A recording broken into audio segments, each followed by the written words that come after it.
व्याख्या मुद्रां करसरसिजै पुस्तकं शङ्खचक्रे बिभ्रद्भिन्नस्फटिकरुचिरे पुण्डरीके निषण्णः अम्लानश्रीरमृतवृषदैरंशभिः प्लावयन्माम् आविर्भूयाद्दनघमहिमा मानसे वागधीशः।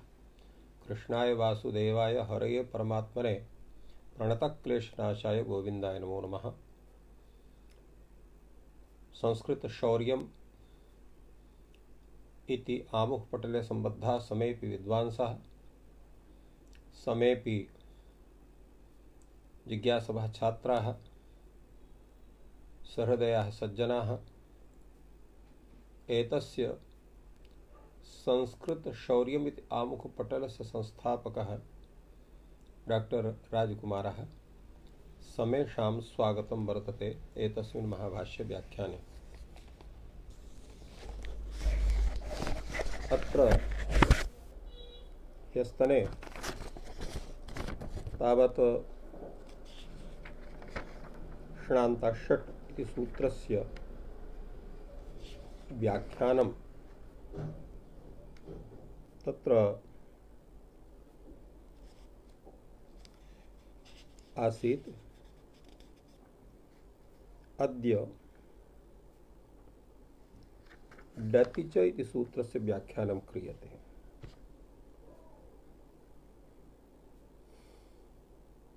अत्र एतस्य सूत्रस्य पूर्वम् अर्थः विधातव्यः। सूत्रस्य अर्थः विद्यते डत्यन्ता संख्या षट् संज्ञा स्यात्, अर्थात् डति प्रत्ययान्तस्य संख्यावाचकस्य शब्दस्य षट् संज्ञा भवति। षट् संज्ञायाः प्रयोजनं भवति तत्र षड्भ्यो लुक् इति सूत्रेण तत्र जश्वसोः लुक् विधानम्। भाष्यकारः एतस्य सूत्रस्य विषये एव किञ्चित् वक्ति। इदं डति ग्रहणं द्विः क्रियते, संख्या संज्ञायां षट् संज्ञायां च एकं शक्यम् अकर्तुम्। अर्थात् अत्र बहुगणवतु डति संख्या इति सूत्रेण तत्र षट् संज्ञा विधानं बहुगणवतु संख्या इति सूत्रेण संख्या संज्ञा भवति। तत्र बहुशब्दस्य गणशब्दस्य मतु प्रत्ययान्तस्य शब्दस्य डति प्रत्ययान्तस्य शब्दस्य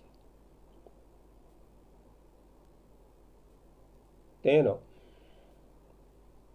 संख्या संज्ञायां जाताम् अनन्तरं श्नान्ताषट् इति सूत्रेण शान्तस्य नान्तस्य संख्यावाचकस्य शब्दस्य संख्या संज्ञा भवति। एवमेव डति च इति सूत्रं षट् संज्ञां विदधाति। अत्र भाष्यकारस्य कथनं वर्तते, संख्या संज्ञायां तत्र डति ग्रहणं बहुगणवतु डति संख्या इति सूत्रे कृतं वर्तते। षट् संज्ञाया तत्र डति च इति सूत्रं विहितं वर्तते। अत्र एकं शक्यम् अकर्तुम्, एकं सूत्रम् अत्र न करणीयम्। अर्थात् बहुगणवतु डति संख्या इति सूत्रे संख्या ग्रहणं तत्र डति ग्रहणं न कुर्यात् अथवा डति च इति सूत्रं न कुर्यात्। किमत्र करणीयम् इति विषये चिन्तनं वर्तते। भाष्यकारः तत्र सम्पादयति स्वकीयं विषयं कथं, यदि तावत् संख्या संज्ञायां क्रियते षट् संज्ञायां न करिष्यते। अर्थात् अत्र संख्या संज्ञायां यदा डति ग्रहणं क्रियते तो षट् संज्ञा विषये डति च इति सूत्रं न करणीयम्। तत्र प्रश्नः भवति, तर्हि डति प्रत्ययान्तस्य षट् संज्ञा कथं स्यात्? उच्यते श्नान्ताषट् इत्यत्र डति इत्यनुवर्तते। तदा शान्तस्य नान्तस्य डति प्रत्ययान्तस्य च षट् संज्ञा भवति इत्यर्थः। श्रान्ताषट्सूत्रस्य भविष्यति। प्रश्नः भवति अथ षट्संज्ञायां क्रियते संख्यासंज्ञायां न करिष्यते तदा किं स्यात्? तदा उच्यते डति च इत्यत्र संख्यासंज्ञापि अनुवर्तिष्यते। तेन अस्य संख्यासंज्ञा षट्संज्ञा च भविष्यति। एवं रूपेण डति च इति सूत्रस्य प्रत्याख्यानं भवति भाष्यकाररीत्या। अत्र वस्तुतः किमपि एतस्मिन् सूत्रे वार्तिकं नास्ति। एतत् प्रत्याख्यानं भाष्यकारस्य स्वकीयं विद्यते। अनया रीत्या डति च इति सूत्रस्य प्रत्याख्यानं भवति। तर्हि भाष्यकारस्य या प्रतिज्ञा वर्तते परेणाप्यनर्थकेन न भवितव्यं किम् इयता सूत्रेण इति प्रतिज्ञायाः भङ्गः स्वयमेव भाष्यकारेण भवति। अत्र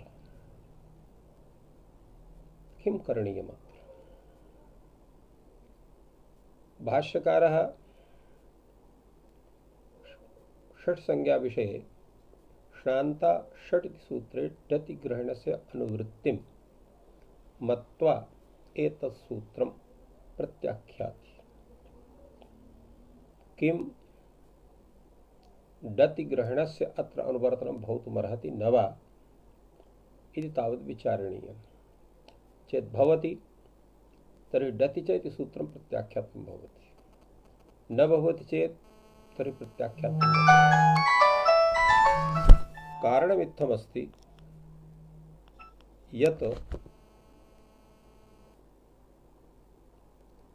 एक योग निर्दिष्टानां सहैव प्रवृत्तिः सहैव निवृत्तिः इति रीत्या बहुगण बतु डति अयं समुदायः सहैव पठितः वर्तते चेत् अत्र डति ग्रहणस्य अनुवर्तनं क्रियते तर्हि बहुवादीनां समेषां तत्र अनुवृत्तिः प्रसज्येत। तर्हि शान्तानां नान्तानां बहुवादीनां समेषां षट्संज्ञा स्यात्। चेदुच्यते क्वचित् एकदेशोऽप्यनुवर्तते इति नियमात् केवलं डति मात्रे स्वरितत्व प्रतिज्ञानं विधाय अत्र डति इत्यस्य अनुवर्तनं कर्तुं शक्यते।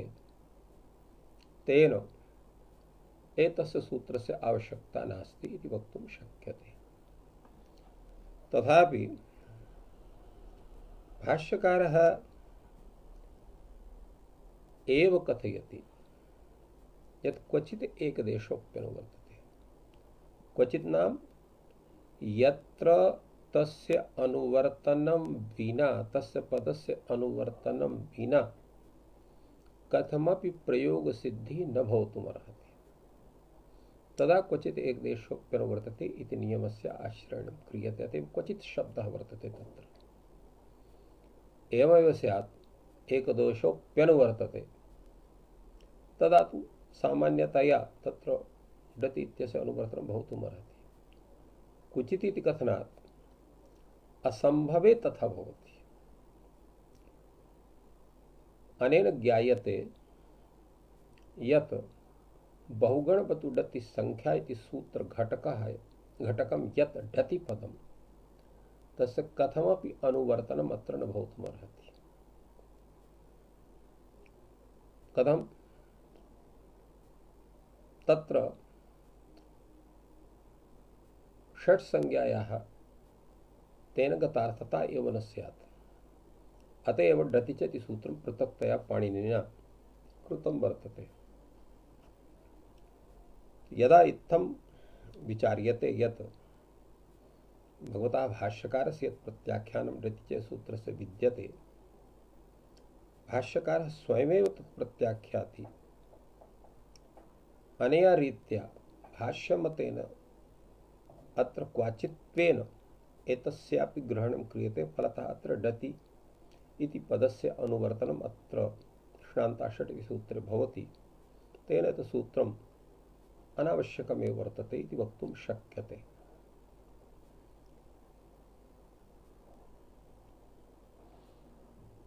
किन्तु भाष्यकारः अत्र केवलम् एकं विचारम् अत्र प्रस्तुतवान्, यथा इत्थम् अपि वर्तते।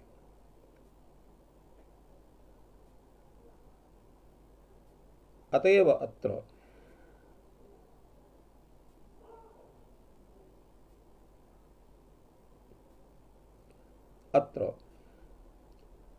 नागेशभट्टः प्रतिपादयति सन्नियोगशिष्टन्याया च षट्संज्ञापि तस्येति भावः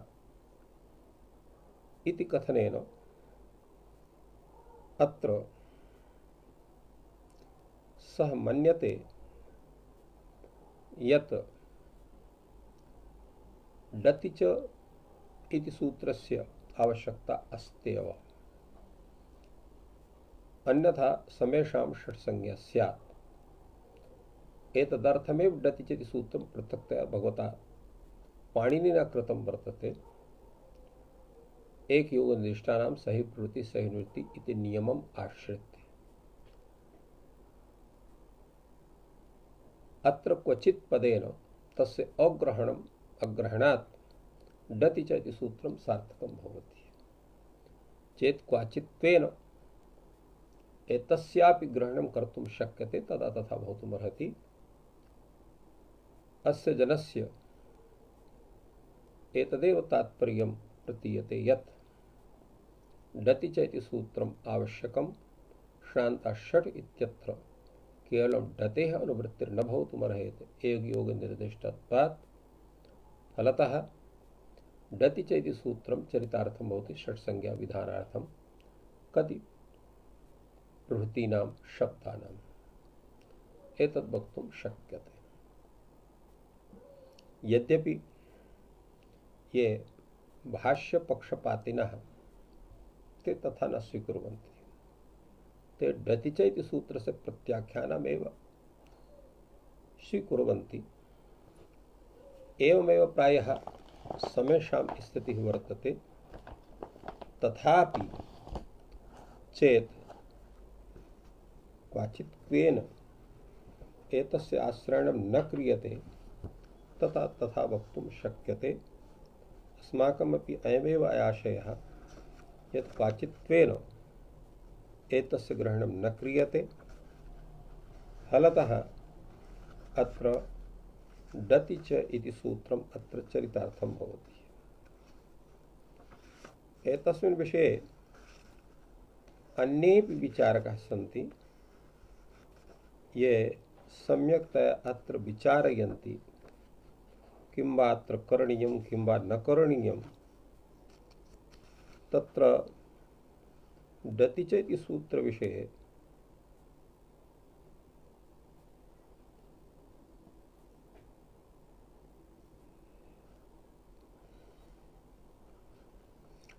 तत्र रत्नप्रकाशकारः कथयति तथा च शान्तानान्ता डत्यन्ता च संज्ञा इत्यर्थलाभः इति भावः संख्या संज्ञाप्यनुवर्तिः तथा डत्यन्तः संख्या संज्ञा षट् संज्ञकश्च इति व्याख्या सति इति भावः उभयथापि डत्यन्तस्य प्रतिशब्दस्य ग्रहणं न भवति संख्या बलेन सूतप्रत्याख्यान अनौचित्यात्। एवं रूपेण अत्र प्रत्याख्यान पक्षमेव अंगीकृतवान्। अन्येपि तथैव स्वीकुर्वन्ति। तो प्रायः समेषां मते एतस्य सूत्रस्य प्रत्याख्यानमेव भवति इति प्रतीयते। सर्वेपि व्याख्याकारः तथैव अंगीकुर्वन्ति। एतस्मिन् विषये कस्यापि विषये एतत् सूत्रम् आवश्यकं नास्ति भाष्य व्याख्यान पद्धत्या, किन्तु अस्माकं मते इदं सूत्रम् आवश्यकं वर्तते। अन्यथा एकयोनिष्ठानाम् इति नियमेन डत्यन्तस्य कतिपयादि शब्दानां कति प्रभृति शब्दानां तत्र ग्रहणं न भवितुमर्हेत् इत्येव अस्माकं विचारः। अत्र डति प्रत्ययान्तत्वेन कस्य ग्रहणं स्यात्? यतोहि डति प्रत्ययान्तः शब्दाः तत्र द्विविधाः सन्ति, तद्धितान्ताः कृदन्ताश्च। तद्धित विषये तत्र डति प्रत्ययः भवति, किं यत्तत् इत्यादि प्रभृतयः शब्देभ्यः तेन कति एवं रूपेण तत्र शब्दः निष्पद्यते। कृदन्त विषये तत्र उणादिकः डति प्रत्ययः, यस्य पतिः इति शब्द पाति पतिः एवं भवति, एवं रूपेण शब्द एवं भूतः शब्दाः तत्र डति प्रत्ययान्तः भवन्ति। तो अत्र कस्य डति प्रत्ययान्तस्य ग्रहणं स्यात्? एतस्मिन् विषये सर्वेषाम् ऐकमत्यं वर्तते। वतु साहचर्यात् डतिरपि तद्धित विषयकः एव गृह्यते, कृद विषयकः न गृह्यते। समाद्धेतोः वतु प्रत्ययान्तः यथा तत्र तद्धितान्तः शब्दः तथैव डति प्रत्ययान्तोऽपि कति प्रभृतयः शब्दाः तद्धितान्ता एव गृह्यन्ते इति समेषां तत्र मतं वर्तते। अस्तु, तत्र अग्रे सूत्रं वर्तते तत्तवतु निष्ठा।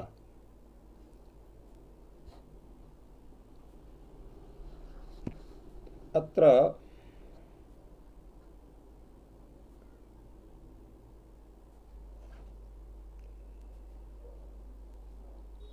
प्रश्नः भवति, निष्ठा संज्ञायां समान शब्द प्रतिषेधः।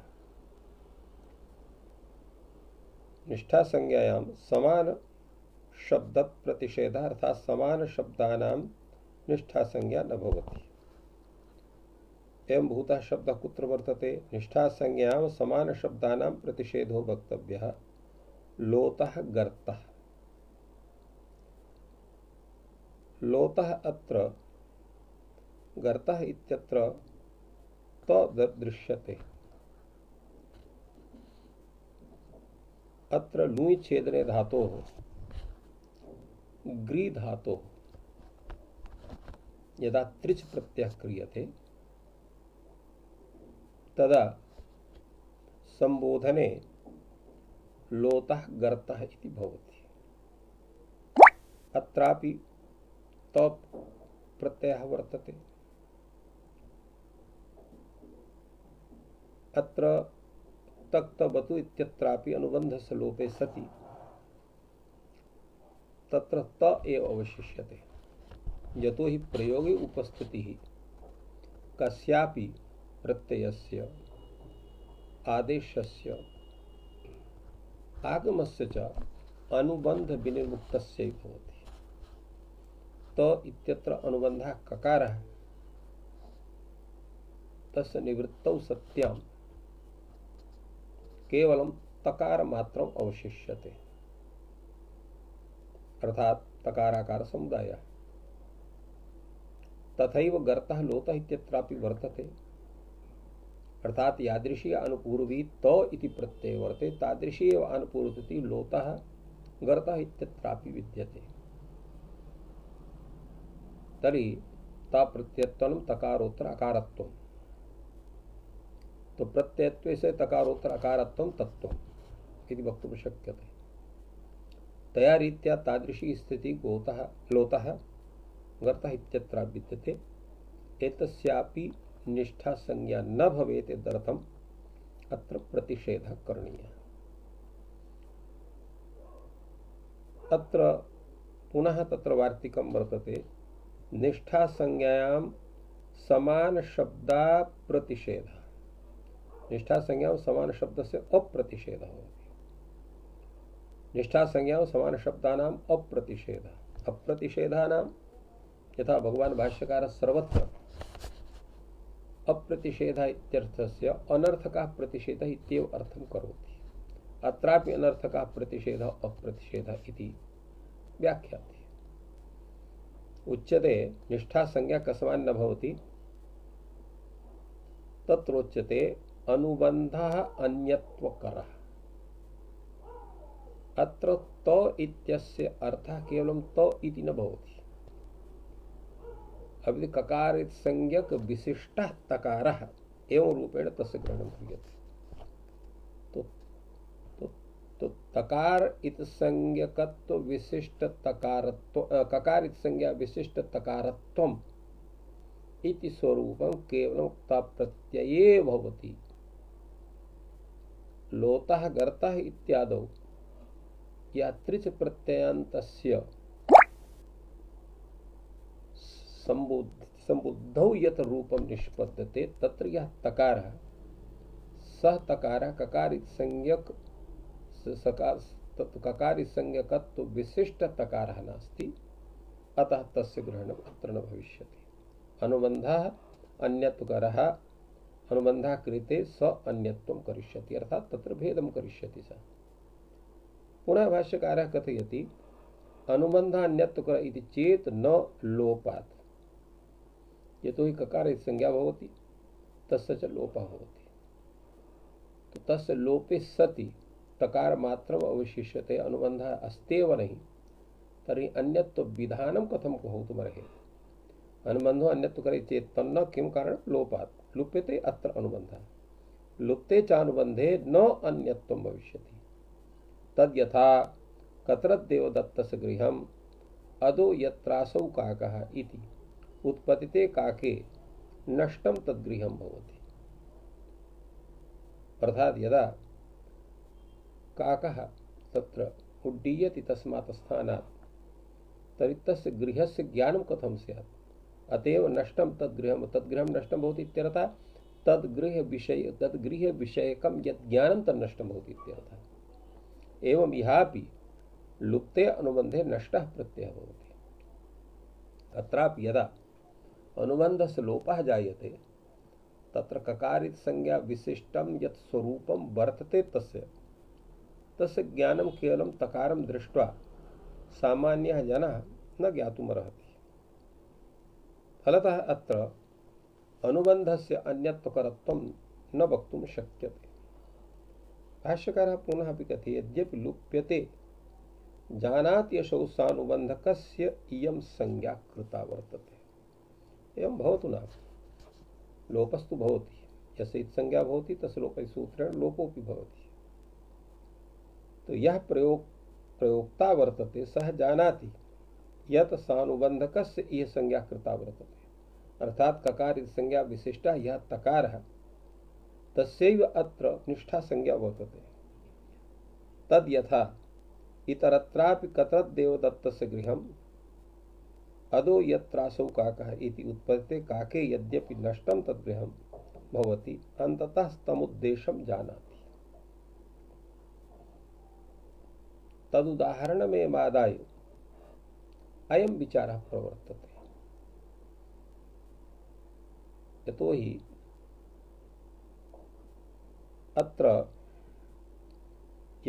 अदो यत्रासौ काकः कतरद्देवदत्तस्य गृहं यदो यत्रासौ काकः, तो काकं यदा पृष्ठा पश्यति तदा केवलं काकं नहीं पश्यति, काक विशिष्टं यद् गृहं तत् सम्यक् जानाति। चेत् काकमेव पश्येत् तर्हि तद्गृहस्य ज्ञानं तस्य न स्यात्। यदा तस्य गृहस्य समीपे गच्छेत् काकोऽपि तत्र स्यात् तदैव तस्य ज्ञानं स्यात्। किन्तु काकेन सह तद्गृहमपि पश्यति, तद्गृहं च परिचिनोति। फलतः उत्पतितेऽपि काके तद्गृहविषयकं यत् ज्ञानं भवति, यस्मिन् गृहे काकः पूर्वम् उपविष्टः आसीत् तदेव इदं गृहम् एवं रूपेण तस्य ज्ञानं भवति। इत्थमेव ये अनुबन्धाः तत् यत्र भवन्ति तेषाम् इत्संज्ञायां जातायां लोपे च कृते सति अत्र ककारः अनुबन्धः आसीत् चकारः अनुबन्धः आसीत् एतस्य ज्ञानं बोद्धरि भवत्येव अतः तद्ज्ञानं भवत्वर्हति। अतः भाष्यकारः तथैव प्रतिपादयति तद्यथा इतरत्रापि कत्र देवदत्तस्य गृहम् अदो यत्रासौ काकः इति उत्पतिते काके यद्यपि नष्टं तद्गृहम् अन्ततः तम उद्देश्यं जानाति। तम उद्देश्यम् उद्देश्य विषयः कः आसीत्? गृहम् आसीत्। तस्य ज्ञानं करोत्येव सः। तथैव अत्रापि यदि वक्ता इत्यत्र यः ककार अनुबन्धः सः लुप्तः तथापि तत्तादृशी प्रत्यभिज्ञा वर्तते यत् अत्र ककारः अनुबन्धः आसीत् स च लुप्तः। अतएव तकारत्वेन केवलं तकारः न गृह्यते। ककार इति संज्ञकत्व विशिष्टः ककार इति संज्ञा विशिष्टः यः तकारः तस्य ग्रहणमत्र भवति। अत्र पुनः वार्तिककारः अत्र वार्तिकं कथयति सिद्ध विपर्यासश्च।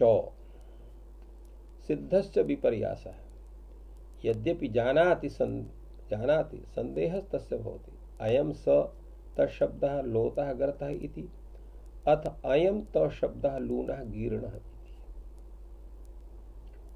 अत्र तस्य संदेहः भवति यत् अयं तशब्दः कः लोतः गर्तः घटकः यः तकारः स तशब्दः अथवा लूनः गीर्णः इत्यत्र यः तशब्दः स तशब्दः वर्तते। अत्र संदेहः स्यात् तस्य। तद्यथा इतरत्रापि कत्र देवदत्तस्य गृहम् अदो यत्रासौ काकः इति उपपत्ते कापि यद्यपि तम उद्देश्यं जानाति संदेहः तस्य भवति इदं तद्गृहम् इदं वा तद्गृहम्। यतो हि समानाकृतिः यदा गृहाणां भवति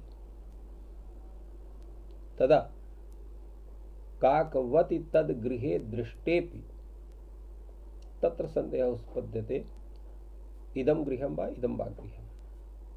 अतः कथम् एतस्य ज्ञानं भवितुमर्हति? संदेहः तत्र जायते एव।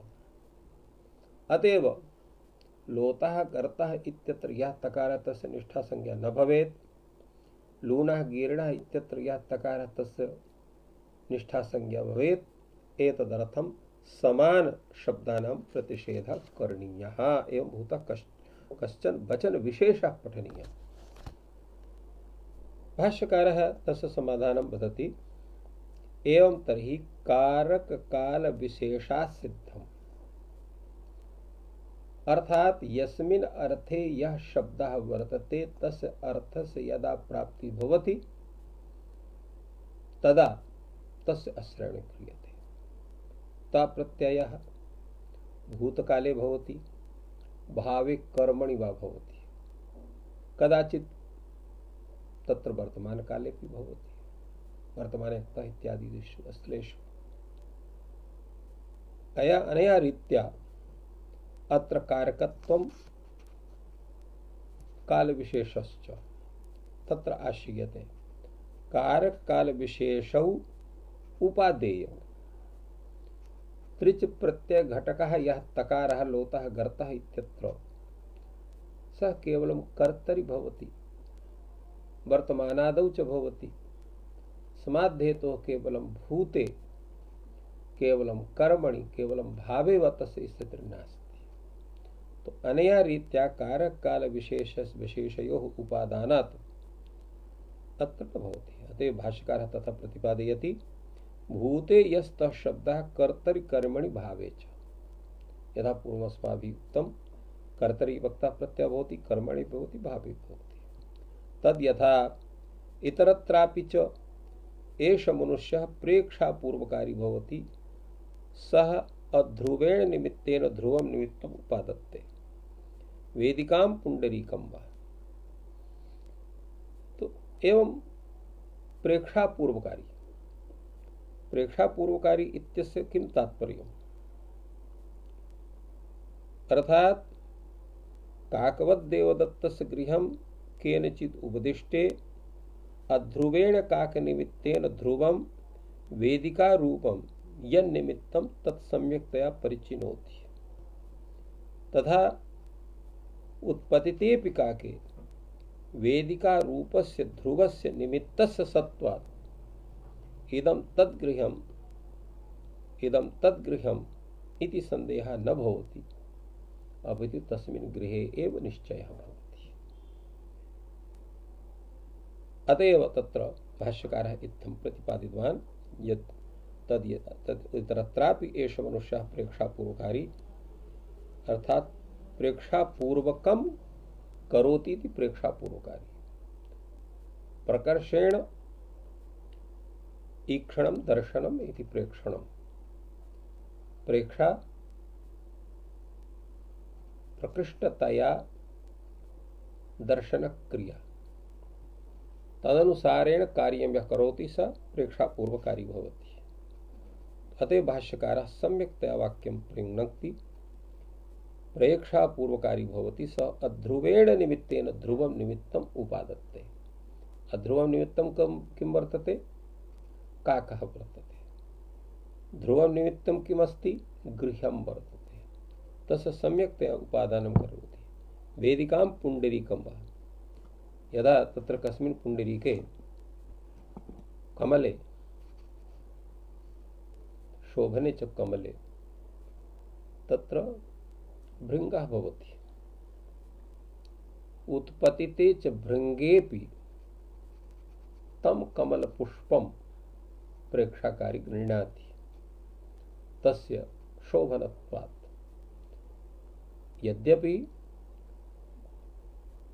पंकजग्रहण समये यद्यपि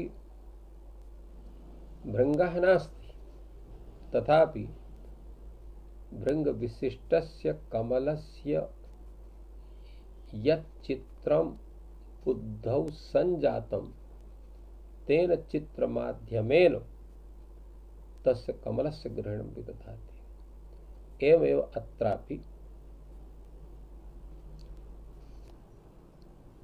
काकवत् देवदत्तस्य गृहं यदा पश्यति तस्मिन् समये तद्गृहं सम्यक्तया परिचिनोति। उत्पतितेऽपि काके तस्य गृहस्य सम्यक् भानं तस्य भवति, न कश्चन संदेहः तत्र उत्पद्यते इति सम्यक्तया विचारः भवति। पुनः अपि तत्र आक्षेपं विदधाति भाष्यकारः, एवमपि प्राकीर्ष्ट इत्यत्र प्राप्नोति।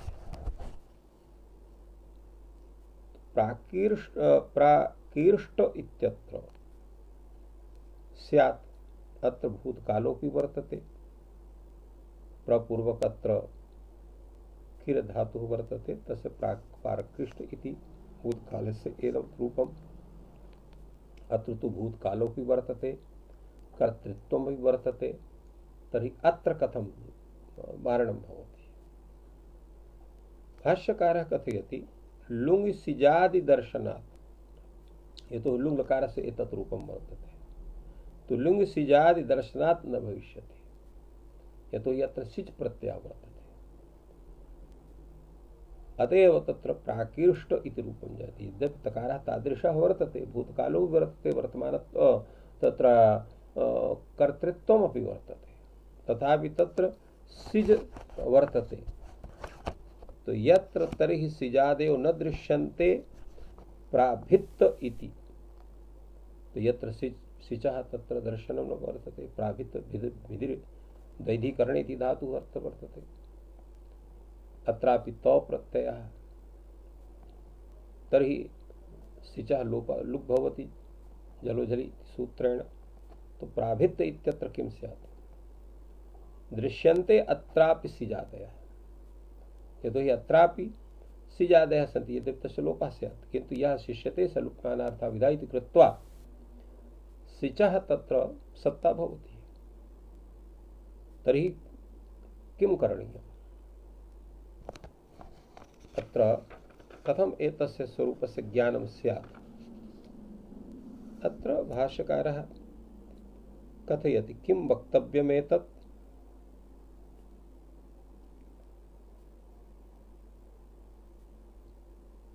यत् इत्थं वा नियमः करणीयः सिजाद्य सहचरितः यः तो शब्दः तस्य निष्ठा संज्ञा भवति अन्यस्य न भवति। एवं रूपेण किंचित वाक्यं करणीयं वा इति मत्वा किं वक्तव्यमेतत् इति प्रश्नः।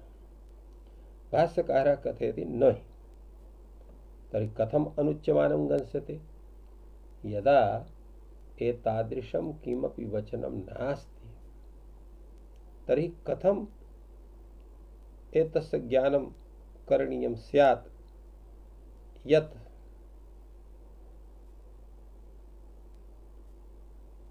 सिजादि विरहितं यत् स्वरूपं तस्यैव अत्र ग्रहणं भवति। उच्यते यथैव अयम अनुपदिष्टान कारक काल विशेषान अवगच्छति एवं एतदपि अवगन्तुमर्हति यत्र सिजादयो न।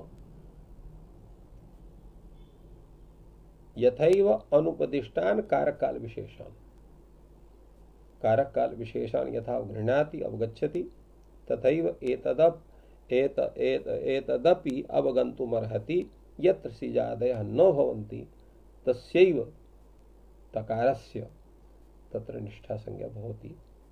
एवं भूतः कश्चन विचारः भगवता भाष्यकारेण अत्र उपात्तः प्रदत्तः वर्तते। अत्र एतस्मिन् पंचमे आह्निके महत्वपूर्णानि सूत्राणि भगवता भाष्यकारेण तत्र व्याख्यातानि सन्ति। तत्र प्रथमं सूत्रं वर्तते ईदुदिद्दिवचनं प्रगृह्यं यत्र प्रगृह्य संज्ञा विषये चिन्तनम् अभवत्। द्वितीयं सूत्रम् अत्र वर्तते अदसोमातीति, तत्रापि भूयान् विचारः संजातः। अनन्तरं प्रगृह्य संज्ञा बोधकमेव सूत्रं वर्तते तत्र शे इति, तत्रापि तत्र अल्पः एव विचारः वर्तते केवलं शे इति स्वरूपमादाय। अनन्तरं निपात एकाजनाङ्, अत्रापि भूयान् विचारः संजातः तत्र अनाङ् इति विषयमादाय अन्ये ये विषयाः सन्ति तान् सर्वान् आदाय। अनन्तरम् ओत् इति सूत्रं वर्तते, तस्य उदाहरणविषये अत्र सम्यक् विचारः संजातः। अनन्तरम् ऊयः ऊ इति सूत्रद्वयस्य सहैव व्याख्यानम् एतेषां कथं स्वरूपस्य सिद्धिः, कथं योगविभागः कृतः, किं वा एतस्य प्रयोजनम् इति सर्वम् उपस्थापितम्। अनन्तरम् ईदूतौ च सप्तम्यर्थे इति सूत्रेपि सप्तम्यर्थे इत्यत्र अर्थग्रहणस्य प्रयोजनविषये महच्चिन्तनं वर्तते। अनन्तरं दाधा घ्वदाप् इति सूत्रे दाधा इति ग्रहणेन कस्य ग्रहणं स्यात्, अदाप् इत्यस्य किं तात्पर्यम्, अत्र प्रकृतिग्रहणं कर्तव्यम् अथवा तत्र प्रकृतिग्रहणं न वा करणीयम्, एतस्य विषये भूयान् विचारः संजातः।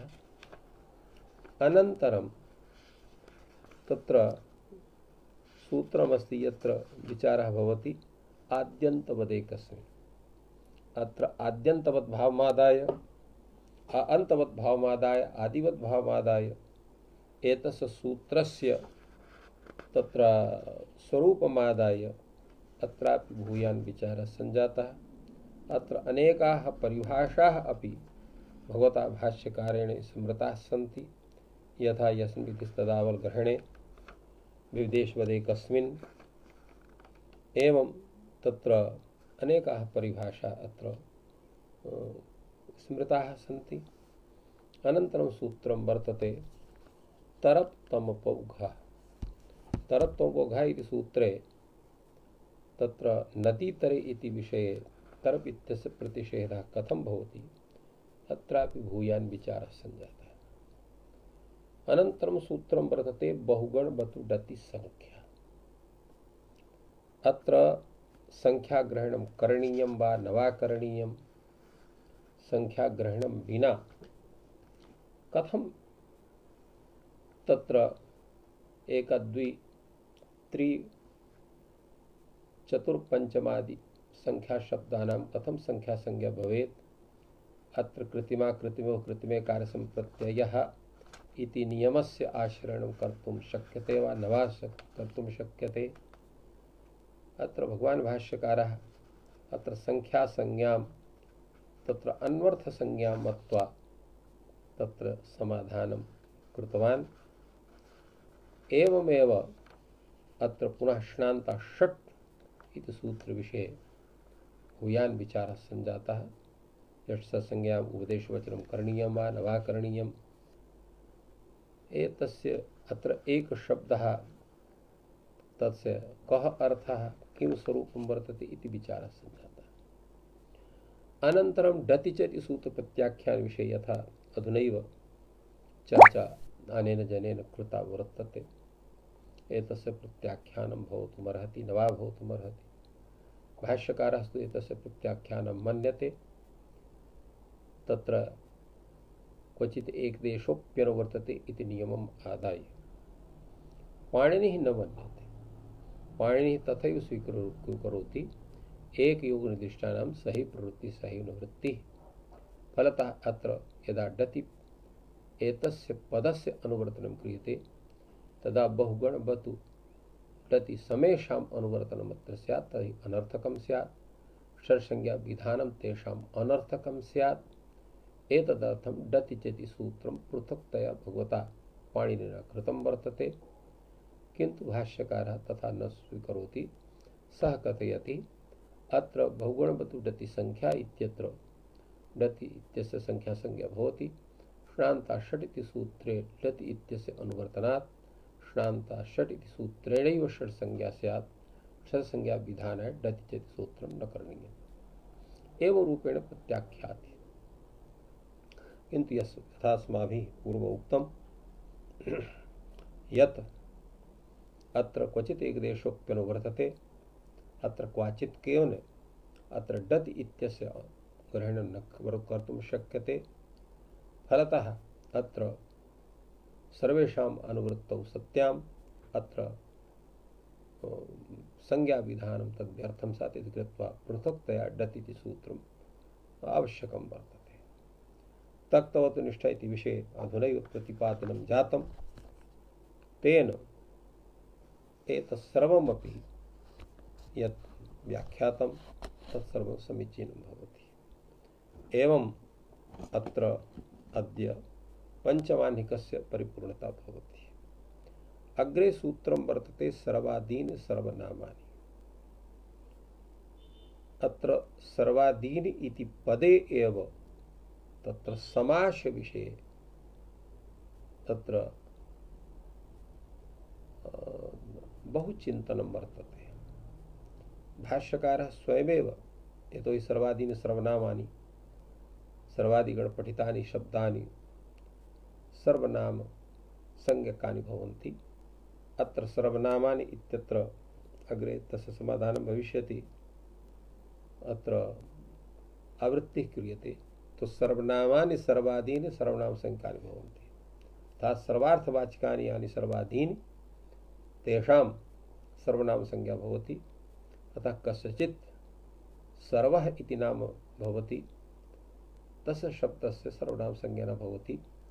सर्वार्थवाचकत्वाभावात् एकस्य वाचकत्वं तत्र तिष्ठति। सर्वादीनि इति कोऽयं समासः इति प्रश्नः। भगवान् भाष्यकारः कथि बहुव्रीहि समासः अत्र वर्तते। सर्व आदिः येषु तानि सर्वादीनि। सर्वशब्दः आदि आदि अर्थात् आद्यवयवः यस्य समुदायस्य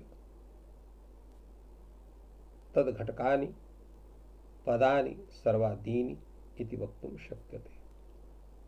अत्र प्रश्नः भगवता भाष्यकारः स्वयमेव उपस्थाति क्वः अस्य विग्रहः, कः समासः, बहुव्रीहि समासः, विग्रहः कः भविष्यति।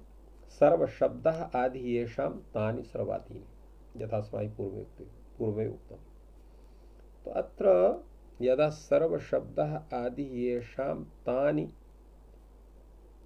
तद्गणपठितानि पदानि सर्वनाम संज्ञानि भवन्ति इत्थमुच्यते तर्हि सर्वशब्दस्यैव सर्वनाम संज्ञा न भविष्यति। कथं न भविष्यति?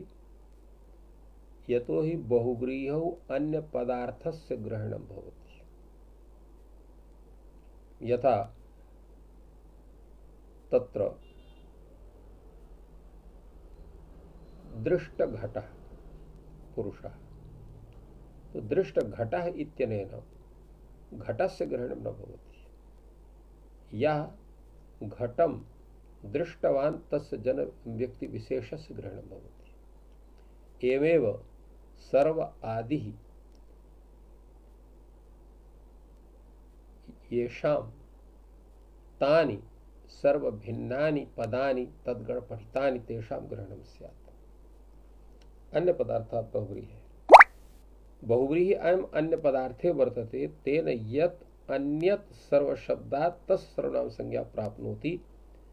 यथा चित्रगुः आनीयताम् इत्युक्ते यस्य ताः गावः भवन्ति सः आनीयते न गावः। चित्रा गावः यस्य असौ चित्रगुः, तो चित्रगुम् आनय या चित्रगुः आनीयताम् इति वक्तव्ये तत्र चित्राः गावः न आनीयन्ते अपितु यस्य ताः गावः भवन्ति सः व्यक्तिविशेषः आनीयते। तथैव अत्रापि अन्य पदार्थस्य सर्वघटितः यः समुदायः तत्रापि सर्वभिन्नः यः समुदायः तस्य ग्रहणं स्यात् इति तात्पर्यम्। भाष्यकारः एतद्विषये सम्यक् प्रतिपादयति। सः कथयति यत् नैष दोषः भवति हि बहुव्रीहो तद्गुणसंविज्ञानमपि यथा चित्रवासम् आनय लोहितोष्णाः ऋत्विजाः प्रचरन्ति तो तद्गुणः आनीयते तद्गुणाश्च प्रचरन्ति। अर्थात बहुव्रीहि विषये तत्र पक्षद्वयम्, तद्गुणसंविज्ञान बहुव्रीहि अतद्गुणसंविज्ञान बहुव्रीहि। तो यत्र तस्य ग्रहणं न भवितुमर्हति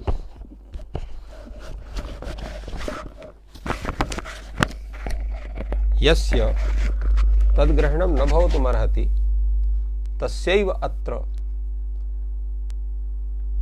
तत्र अतद्गुणसंविज्ञानत्वेन ग्रहणं भवति। यथा अस्माभिः पूर्वमुक्तं दृष्टघटम् आन इत्यत्र यत्र तत् स्वरूप घटितं तस्य स्वरूपं भवति तदा तस्य ग्रहणं क्रियते। यथा चित्रवाससम् आनय, चित्रं वासः यस्य सः चित्रवासः वासा तं चित्रवाससम् आनय इत्यत्र यस्य चित्राणि वस्त्राणि भवन्ति तस्यैव आनयनं क्रियते। तो तत्र चित्रवास युक्तः जनः तत्र गृह्यते एवं तात्पर्यम्। एवमेव लोहितोष्णीषाः ऋत्विजाः चरन्ति। अत्रापि ये लोहितोष्णीशं धारयित्वा विचरन्ति तेषां ऋत्विजां ग्रहणं तत्र भवति। एवम् एतद् व्याख्यानम् अत्र वर्तते। अत्रापि सर्वादीनि इत्यत्रापि तद्गुणसंविज्ञान बहुव्रीहि वर्तते न तु अतद्गुणसंविज्ञान बहुव्रीहि। तेन सर्वपद घटितः यः सर्वादिगण समुदायः सह गृह्यते तद्घटकानां समेषां सर्वनाम संज्ञा भवति। एवं भूयान् विचारः अत्र भवति यस्य विषये वयं पश्चात् चिन्तनं करिष्यामः। अधुना अत्रैव विरम्यते। जयतु संस्कृतं, जयतु भारतम्। सर्वेभ्यो